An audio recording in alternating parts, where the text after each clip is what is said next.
Hi, this is Kevin Henry, and you're watching the Best Practices Show.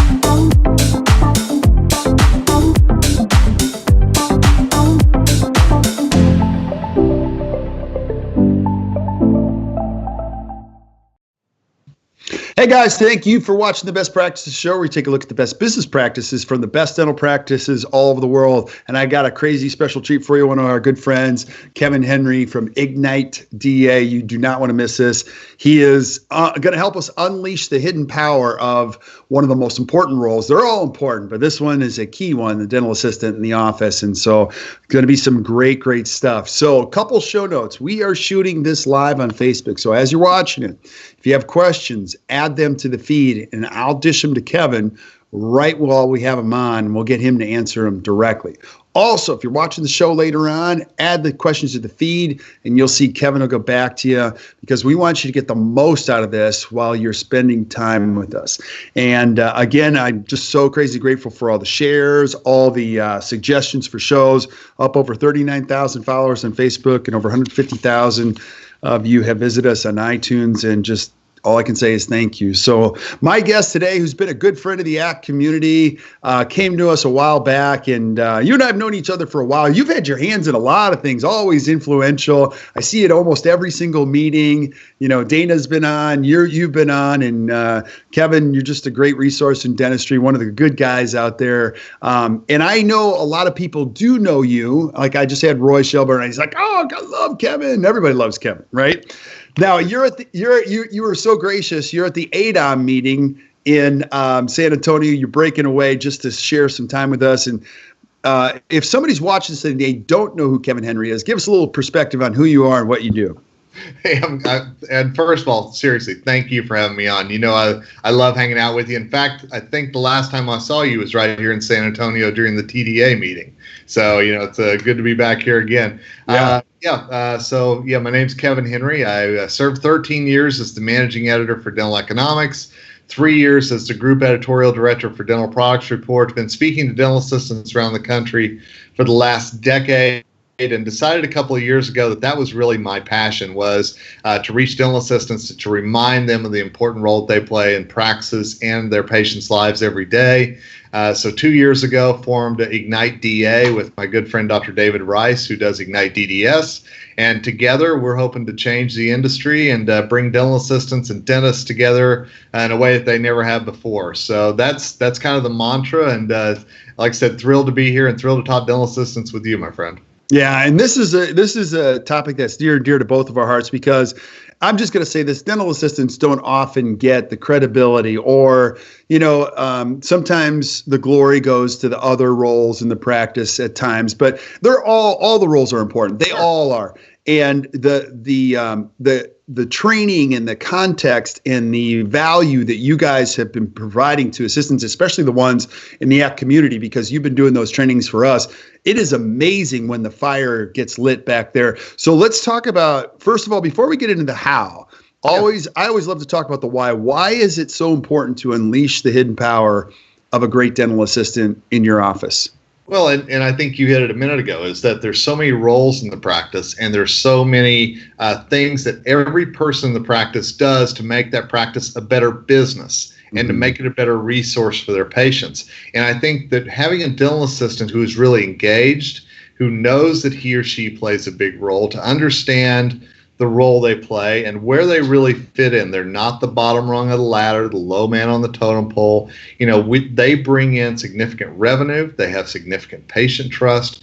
There's so many things that they do, and there's over 300,000 dental assistants in the United States today. They are by far your biggest dental professional who's out there. So, we felt that it was time to remind them of this role. And, people like you, and there's so many people out there who say, you're right. A positive dental assistant, one who's engaged, one who believes in what he or she does every day, makes a difference in the practice. And really, that's just what we're out there doing, is reminding dentists and assistants both of that. Right. And I always, this is true for every role, but sometimes, if you're an assistant watching this, you might say, well, Kevin, it's easy for you to say, but I would say this to you. If you're an assistant and you get really good at what you do, you go to Kevin's courses, you become one of the most incredible resources out there, and dentists will die for an amazing assistant or amazing, office manager or hygienist. And so I think the key here is not to, say that the circumstances are given to you. This is the opportunity. And what we're going to be talking about, Kevin, is how an assistant can create the path for themselves so that they're adding value to the practice and the patient in a way that they look up and go, this is a great practice. I provide a lot of value here. I feel good about what I do, right? Yeah. And like I mentioned, with 300,000 plus assistants out there, how do you stand out as a dental assistant? What makes you different than maybe the other assistant in your practice, or the one down the street, or the one that you may meet at a Texas meeting or a Chicago midwinter? That's what I always try to find out, is what is it that separates you? What makes you special? And a lot of times those aren't God-given abilities. Those are things that you work. You go to classes. You go to Assist You with ACT Dental. You do all these things to make yourself a great dental assistant. Now, certainly the empathy is there, the sympathy for your patients, the love that so many assistants have in their heart, but the clinical skills, my goodness, that's going to take work and effort on your part. And those are the things that, you're right, any dentist is going to kill for a clinical assistant who not only is passionate about what he or she does, but is also good at it. Mm-hmm. Absolutely. Absolutely. So where do we start in this journey when we start to talk about the unleashing the hidden power? Well, it's funny. I always talk to assistants, and I always tell them, I say, what is that one thing that you look at the schedule every day and you say, this is the best part of the day? And it can't be 5 o'clock, okay? And it can't be your lunch break, But what is it? What is that one patient who comes in that really gets you excited? And for some patients, or for some assistants, I should say, it's endo, or it's ortho, or kids. I know so many assistants who love oral surgery. My goodness, they love the blood and the guts of it all. Mm-hmm. But I always tell those assistants, find that thing that you're most passionate about, and then talk to your doctor. Talk to other people on the team and say, this is the part of the day that's the best for me, and this is the part of the day that I really want to become the best that I can be at. And maybe focus on that one thing. Take oral surgery courses. Learn what you can online. Read the articles. Talk to your sales rep when he or she comes into the practice.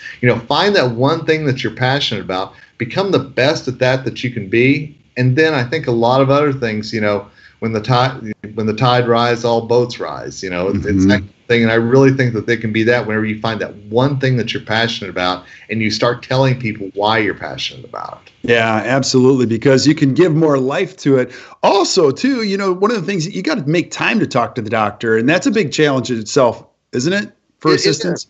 You're right. And so many times assistants come up to me and they say, oh, I could never talk to my doctor about this. And I'm like, does he or she have 3 heads, or what's the problem here? You've got to make that time to share your passions, because the worst thing that can always happen is that anybody in the practice thinks the other person is there just punching the clock and could care less and just wants to go home. Right. They want to know your passions. They want to know your strengths. They want to know your hopes, and I'd be crazy to think that every assistant is going to be an assistant the rest of his or her life. Some want to go to hygiene school. Some want to move up to the front desk. Some want to become the office administrator. Talk about those passions, and that helps you along that path of where you want to be. I think it's really important for any of us to go, 6 months from now, I'd love to be here. A year from now, I'd love to be here. That helps you with those mile markers, find that path and draw that map on how you're going to get there. Right. Yeah. And a big thing that you teach at Ignite DA and things that, dentists by nature can be control freaks. They like to do everything, and they can overfunction, which forces the assistant to underfunction at sometimes. But one of my favorite phrases is, you can't grow until you let go. And there's things that you can teach other people to do, and they're dying to do this. And when they get really good at it, it frees up one of your most important things, which is called time. Talk about that. That's just it, is that if you're going to run your practice like a business, which hopefully you are, and you consider your practice a business, then every employee of that business has to be empowered and enabled to do as much as he or she can to put into the bottom line. And that includes knowing your state's laws, because every state has different laws for assistants. What is the scope of responsibility for your assistant, and what can he or she do in one operatory while you're working in another one? Right. Because it's really, Kirk, it's business 101. The highest paid employee of the business is the dentist. He or she should be doing the most to bring in the most revenue. Right. Pass some of those things off to your assistant where you can legally, of course, but pass some of those things off, let him or her bring in that revenue while you've moved on to another case or you're starting something else. Yeah, I don't know who said it to me. It's probably 20 years ago. One way to say the same thing you just said is you have to limit the scope to what only the dentist can do legally. Now, if you can figure out what that is, and you just said that, but instead of like dishing it, just figure out what you can only do in the office and no one else can do, and you put most of your energy in that. That's where you can figure out where other people can contribute. Now, with EFTA, with expanded functions, how many states? Can you give us some perspective on all 50 states? Yeah, it's funny you say that because every state is different. And, Right. and I'll be honest, right off the top of my head, I can't tell you how many are EFTA, how many aren't. But I know a great resource, and certainly I encourage everybody, go to Dental Assisting National Board, danby.org. Mm-hmm. And they have something very easy on there called Meet State Requirements. You click on there, every state, a PDF pops up, can tell you what the assistant can legally do in that state, as well as what qualifications that he or she could earn. CDA, RDA, EFTA. So I think it's really amazing the world of possibilities that are out there. And I talk about this all the time at the lectures, and the dental assistant's eyes kind of open up and like, oh, I could pursue this in my state. They start looking on their phone and realizing the opportunities that are out there, and dentists are doing that as well, which, again, that's a cool thing. Yeah, it's very cool. What are some other things? Let's say I'm a young dentist, Kevin, and I'm watching this. I'm like 30 or 31, 32. What do I need to know about what this amazing assistant can do, and how can I unleash those powers? Absolutely. I think the biggest thing is that communication that we talked about. Find out what it is that he or she is passionate about, and then provide that support. Mm-hmm. Provide that emotional and financial support to get that assistant to the level where he or she wants to be. Now, I know some dentists are listening to this and go, they're just going to leave my practice. They're just, and I get the hesitation. But at the same time, whenever you're investing in your employees and you're investing in what they can do in the bottom line, I promise you it's going to make a world of difference. Mm-hmm. My friend Tia Hunter, who's here, and she is one of the best dental assistants I know, one of the biggest advocates out there for assistants. She has been the one who has ultimately pushed her doctor into getting CEREC, into her getting her doctor the technology and actually advancing his career. But it took that dentist putting his trust in Tia and saying, you know what? I believe in you. I believe in your vision for this business just as much as mine. How do we grow this together? And I really think that that's important. And they've been together almost a quarter of a century now. But again, they grew up together. They learned how to trust each other. And I think that's so important. If communication and trust, if you've got those two things, you've got a great base for a relationship. Absolutely. And you also want to, that's the foundation, and then helping the assistant grow, because you and I have talked about this so many times. Dentists look at this, well, it's a cost. It's a cost. It's a cost. I like the word investment because it's a little bit of a mind shift. When you send your team members to Scottsdale or wherever for more training digitally or whatever it may be, so you can't think about, well, it's a cost. Like, you're going to develop this person so they become more valuable to the practice and they can communicate knowledgeably. There are dentists out there that get this and there are dentists that don't. Is that what you see? And I'll be perfectly honest, there are assistants out there who get it and those who don't too. Trust me, as much as I love my assistants, I know not all of them are the polished apples that they should be, know. But I think another thing that's really important for dentists to be able to do is whenever you're going to some of these meetings like you were just talking about, encourage your assistant to do that fact finding on his or her own. Learn, go up to booths, talk about new products. And then manufacturers, if you're listening, I know a lot of you look at the color of the badge and go, well, why don't you bring your doctor back? Mm-hmm. And I think it's so important for you to understand that these assistants often, if they don't have the purchasing power in the practice, they sure have persuasion power, and they can tell us about bringing something in. Yeah, absolutely. Now, tell us a little about verbal skills. That's one of my favorite topics to talk about with assistants. That's a huge opportunity. It's because we often tend to focus on clinical skills, but verbal skills are an incredible opportunity in dental assisting, right? You're absolutely right. And so often, and I've seen it firsthand, the dentist can come in and give the most polished case presentation he or she ever has about why Mrs. Jones needs a crown and how important it is. And then the dentist walks out of the room and that patient will turn to the assistant and say, what do you think? Mm-hmm. And at that moment, you're exactly right. Those verbal skills have to come in. You've got to be able to say, absolutely, Dr. Smith has your best interest in mind. You've got to be that backup. And dentists, so often, your assistant is so vital in that case presentation.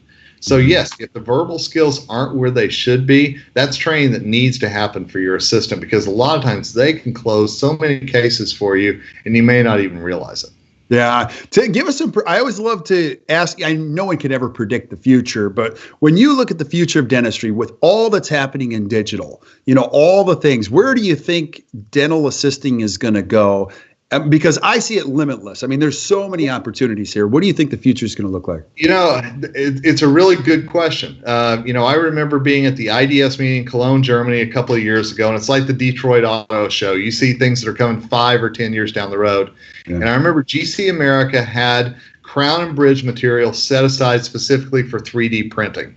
And that was what was coming. And I went back and I said, okay, where can dental assistants, can they do this? And in honesty, not a lot of states so far have tackled where 3D printing is going to fit in with what dental assistants do. Mm-hmm. So I'm going to encourage dentists, if you have a say in your state board, look at technology and look at where it's going and give the opportunity for those assistants to do 3D printing, to do more CAD/CAM, whatever it might be, because, Kirk, I believe technology is really going to take things over. And unless our state laws keep up with that, and unless that you're able to say, assistants with this new technology can do this, it's really going to not only limit what assistants can do, but also a lot of production possibilities for the practice. Absolutely. Absolutely. I think it's a limitless opportunity. I mean, there's just so much out there. I agree with you. And I think that, the only thing that's really going to define it is what legally can be done in each state. And if it's something that the laws can stay progressive, and assistants can keep moving forward, and dental practices can do more things to help their patients, where's the problem in any of that? Yeah, and we always joke about this, the banter, and Howard Ferrand was on. Dentists are often limited by that whole word legal. You know what I mean? But do you know any dental assistants that have been arrested for talking too much dentistry with the patients at all? I haven't met any. Let's put it that way. No. Yeah. Howard said this: I don't think there's been a dental assistant or dentist that's been arrested in the history of the United States for talking too much dentistry. So. Yeah. So, and again, it goes back to those verbal skills, and it goes back to the confidence that you have in saying, you need the crown, here's why, showing the technology that shows that crack, just little things like that every assistant needs to master really at some point in their career. Yeah. And again, if I'm a young dentist, we've talked about communication, the legal limits, all that stuff, and learning. Give me some perspective of what you see from great restorative dentists on the anesthesia front and maybe photography front. Like, are you seeing a lot of assistants rolling up their sleeves on that? Photography, obviously, but, give us some perspective on that. Yeah. Yeah, I think that, and sorry, phased out just for a minute there, but technology, I believe, is what you're asking me about. Yeah. And you're right. Digital photography is such an important part of things. CAD/CAM, and again, I always tell the assistants, are you talking to the sales reps who come into your practice? Are you talking to them about what technology is available, courses that you can take, ways that you can learn? I think so often that there's two things wrong usually with sales reps. Number one, they don't talk to the assistants as much as they should. And secondly, the assistants don't talk to the sales reps as much as they should. I think they could learn a lot from each other. But absolutely, there's so many possibilities available with technology, what's coming, and something as simple and as in every practice, as you mentioned, is digital photography. How can you get better at that? All of us know we're really good at one thing and maybe not so good in another. Mm-hmm. So we talked about earlier, focusing on that one thing and getting great at it, but we also know what our weaknesses are. And sometimes as humans, it's hard for us to admit that. Mm-hmm. But assistants, how can you find ways to get better at your weakness? If it's taking impressions, if it's taking photos, if it's turning a room around, whatever it might be, what opportunities are out there for you to get better at a weakness as much as a strength? Yeah, and you got to pick and choose your battles. There are times where I've said to a young dentist, "Give me the camera," and I'll pull the camera, I'll take it away to the assistant and say, to the assistant, "Don't ever give it back." Now I know. Here's one thing I know: if she loves it, it's going to be done better than he will. I'm using generalities here. I also know that the card is not going to stay in the camera somewhere in a closet. It's going to happen for every single patient. And, you've ultimately transformed your own life, but you've also transformed the assistant's life. Now that assistant is more a part of changing people's lives. It adds more value to their, right. And I know that the quality of the photos will be better long-term. And in the end, you freed up probably hundreds of hours, if not months of your life by letting somebody else take that responsibility at the finish line. And I know you had our good friend Rita Zamora on not long ago talking about social media, and this is another thing that I think assistants are so underutilized at. So many practices are using Instagram now, or using social media.